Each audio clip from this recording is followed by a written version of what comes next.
है तो कड़वा बोलने का मन होता है, किसी के लिए गाली बोलना, कड़वा बोलने का मन। क्रोध आता है तो कड़वा बोलने का मन होता है, किसी के लिए गाली बोलना, कड़वा बोलने का मन होता है और हिंसात्मक वृत्ति जागृत होती है।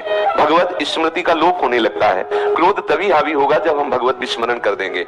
यदि हम क्रोध के ऊपर गुस्सा करके तो भगवत याद को भुलाएगा, क्योंकि क्रोध का प्रधान आक्रमण स्मृति पे होता है। कामा संजायते क्रोधा, क्रोधा स्मृति विभ्रमा, स्मृति भ्रंशात् बुद्धिनाशो, बुद्धि लोप होने लगता है।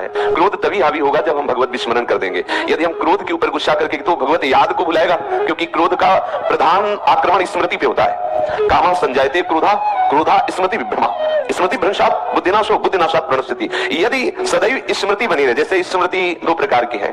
पहली स्मृति है भगवान नाम रूप लीला की और दूसरी स्मृति है सर्वत्र भगवान है।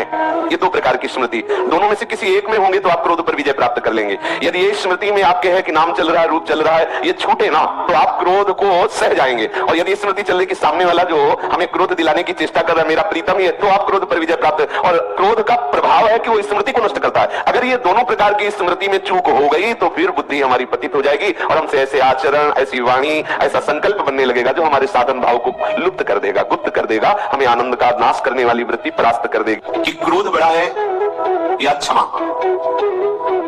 अगर हमारे साथ कोई दुर्व्यवहार करता है तो मुझे क्रोध से विजय प्राप्त करनी चाहिए या क्षमा से। तो उन्होंने कहा कि दोनों अपनी जगह ठीक है। ना तो सदा क्रोध ही करना चाहिए और ना सदा ही कोमल बने रहना चाहिए। विवेक पूर्वक देखना चाहिए कि इस समय आवश्यकता किसकी है, तेज धारण करने की या शांत होकर सहने की। जो इस विवेक को नहीं धारण करता है वो अपने सत्मार्ग को खो देता है। अब आपकी गुरु निंदा कोई कर रहा है, इष्ट निंदा कर रहा है, धर्म विरुद्ध आपके साथ व्यवहार कर रहा है, एक बार क्षमा करने का अवसर है। पहली बार जिससे मिले और वो गलती कर रहा है तो उसे क्षमा कीजिए। एक बार सुनो, सावधान, अब दोबारा शब्द नहीं, एक बार क्षमा। अगर दोबारा तो आपके सामर्थ्य हो तो जबान बंद कीजिए, कान बंद कीजिए, वहां से निकल जाइए।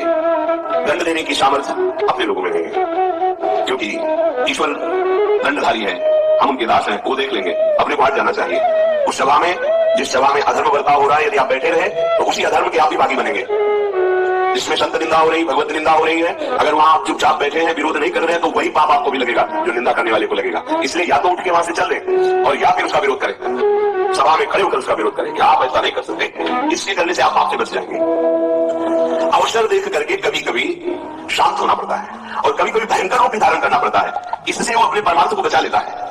जिसने कभी तुम्हारा एक बार उपकार किया हो जीवन में, बड़े से बड़ा अपराध बन जाए तो उसको एक बार माफ कर दीजिए, क्योंकि उसने उपकार किया। कभी थोड़ा भी तुम्हारा हित किया है और उससे यदि अपराध बन जाए तो पहले के उपकार का स्मरण करके बिना दंड दिए उसे छोड़ देना चाहिए। इससे तुम्हारा क्षमाबल बढ़ेगा। जिससे अनजान में अपराध हो गया है आपके साथ, उसे पता नहीं था, उसको क्षमा कर दीजिए। क्योंकि सबके लिए सर्वज्ञता सुलभ नहीं है। वो ज्ञानी है, अज्ञान के कारण अपराध बन गया तो क्षमा कर दीजिए। पर जिसको एक बार क्षमा कर दिया है और फिर वही अपराध तुम्हारे साथ कर रहा है तो फिर उसके लिए क्षमा शब्द का प्रयोग नहीं, क्योंकि अब वो फिर तुम्हारे लिए बहुत हानिकारक हो जाएगा। उसके अपराध निवारण के लिए फिर कानून व्यवस्था है, धर्म व्यवस्था है। जो जानबूझकर तुम्हारे साथ बार बार अपराध कर रहा हो उसको क्षमा करना ठीक नहीं है। ये शास्त्र आज्ञा करता है। एक बार क्षमा कर दिया शास्त्र बाबू अर्जुन को। बड़े क्रोध से भगवान परशुराम जी आए, जब सुना कि चंद्रंगी जी उनके पिता हैं, यहां से आश्रम का विनाश किया उसने और गौवादी अपहरण करके ले गए।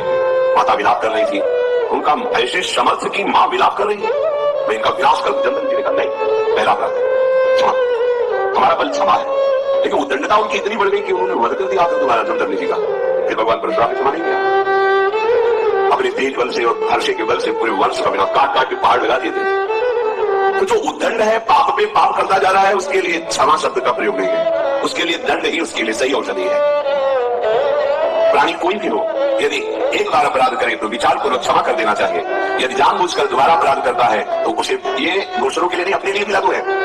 एक बार हमसे गलती हो गई तो प्रभु क्षमा कर देंगे। जानबूझकर गलती करो, सोचो कि भाई नाम या किसी से हम, तो उसको फिर नामापराध के अंतर्गत माना गया है और विशेष दंड का अपराधी है। जैसे आपसे अभी तक गलती हो गई, पापाचरण हो गए, गंदे गंदे खाद्य और सब, आपने सत्संग सुना और अगलो निशानी अपना नशे हो और भगवान की शरण में हो गए तो सब माफ हो गया। लेकिन आप नहीं होना चाहिए। अगर फिर होता है तो सब जुड़ जाएगा ब्याज सहित।